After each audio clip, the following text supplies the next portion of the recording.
Thank you so much, Prof. Good afternoon, everyone. Apologies for the delay, technical glitches. My name is Veronica. I represent African Women in Agriculture. I am so pleased to be part of this learning or webinar today. It's been quite informative. I think I have more questions than answers. I think we all know the plight of women in not only in Africa, but also in the continent.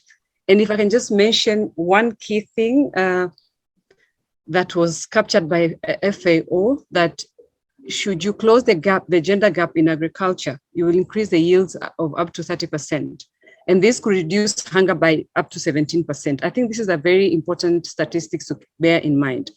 And that will tell you why Aware or African Women in Agriculture came to be. We are working towards improving this status. As you can see my picture on the screen, you can see 3 women and 1 man working or tilling the land.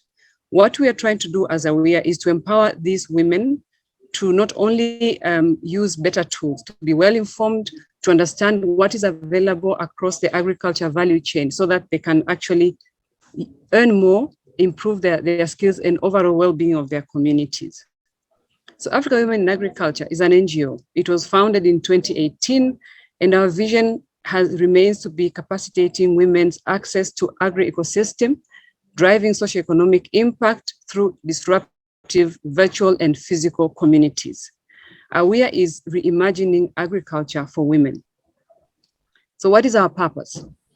To support African women in becoming successful agripreneurs. I'm not saying farmers, I'm saying agripreneurs intentionally, because through this we'll be able to contribute to entrepreneurship and employment, food security, shorten the food miles, which leads to significant food losses. We're talking about farm to fork concepts, of course, education and poverty alleviation. Why? What is our why as Aware? We want to change, we want to create change. And we are not saying that this has not been happening, but is it enough? Absolutely not. We have quite a number of different women organizations that are really busy also trying to create change, but we know that the more the merrier.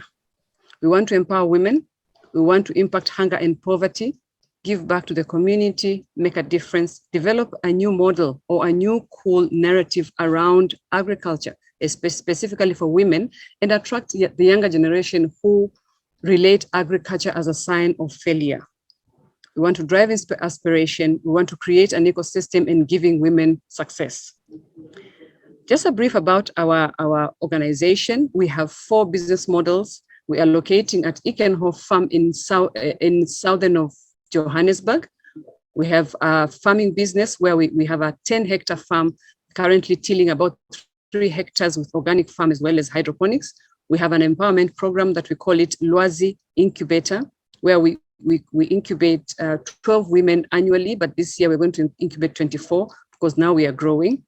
We have a knowledge community, which is a virtual agricultural technological platform that help with market access and include networking and building partnership. This will allow different agripreneurs to have access to different people across the globe, not just in South Africa. And of course, a network of agripreneurs. On your left is our first agripreneur called Tandeka. That was in 2019. And in 2021, our flagship Lwazi Incubator program with 12 agripreneurs. You would ask, what opportunities do we see for women in cannabis? There is a lot. And I think throughout today's program, we've heard significant numbers on, opportunities that are there. We also have heard challenges. And these I've just typed a few of them: animal feed edibles, medicinal therapy, medical supplies, security and monitoring when it comes to digital tools.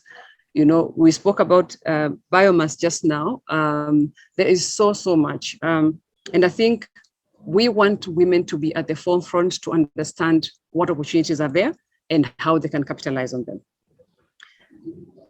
So how are we going to involve women as Aware? The first and foremost, what is very critical and what is coming across through this conversation today is that there is significant lack of understanding in the industry.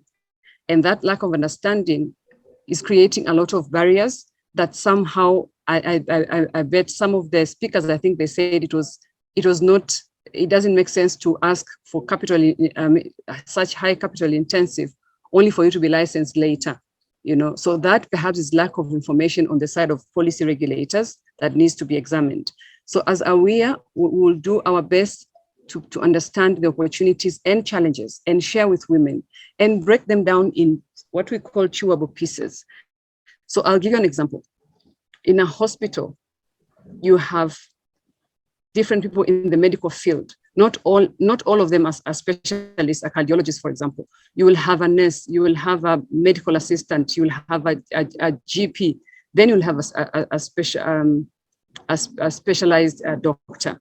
All these opportunities, if you bring it back to cannabis industry, I want to believe that there are opportunities for almost every person who wants to play. So you would need the expertise of those who are in science and research, but you also need a bit of expertise in people who can actually manage the farm or can use the biomass as an example to create gas for communities or to create other byproducts that will not only create jobs, but improve the lifestyle of people through income generation. So these are the areas that AWIA is going to work hard to understand the opportunities and share with women and ensure that women actually capitalize on them. We will focus on upskilling. That is what we do at our incubator, and that specifically for cannabis, we will partner with experts. I've already collected some contacts today. We'll also actively participate in policy discussions. We know women are custodians of families in communities. We also understand that cannabis can be a health risk and a health hazard, but at the same time, it can be a good source of job creation and improvement of well-being of people. So women being included in policy and discussions, it's quite critical. And that is where AWIA is also going to look at and make sure that we have a lot of representation in these desks. We also look at development and access to market, especially with African Continental Free Trade Area that is currently very active. Throughout the presentation today, different presenters, I think a lot of farmers at the moment, cannabis farmers, are exporting. And I haven't heard anything about exporting into the continent. I know we are still very far behind as a continent to regularize the space. However, Africa has over 1.3 billion population. It has the youngest population. The old population is about 15%. And should you look at just old population and take a percentage of that as an access, as a market size for cannabis medicinal, it's big enough. So we also need to explore, because perhaps the rules for access African market might not be that stringent as those of America or Canada or elsewhere. We also would like to seek necessary collaborations and share this with women who are interested in this space. We will walk, and we are walking, the initial miles for women. So I'll give you a quick example. A lot of women don't have the right documents or the right records to allow them to access land or funding.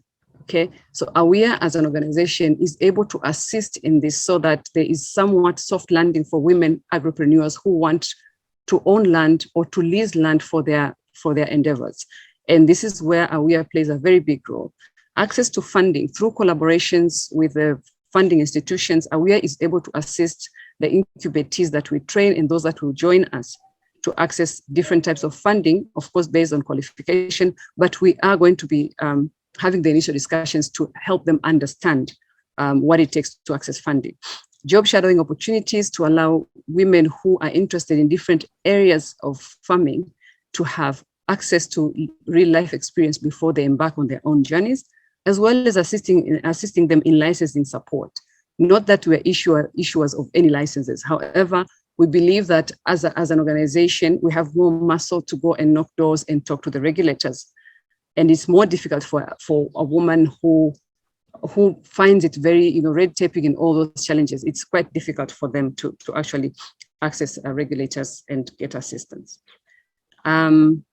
So this is my second last slide, and I would really want to emphasize that we truly appreciate the the model for inclusion that CSIR and TUT are offering, where we'll soon have a place to process some of this, either with their herbs or cannabis, to allow development of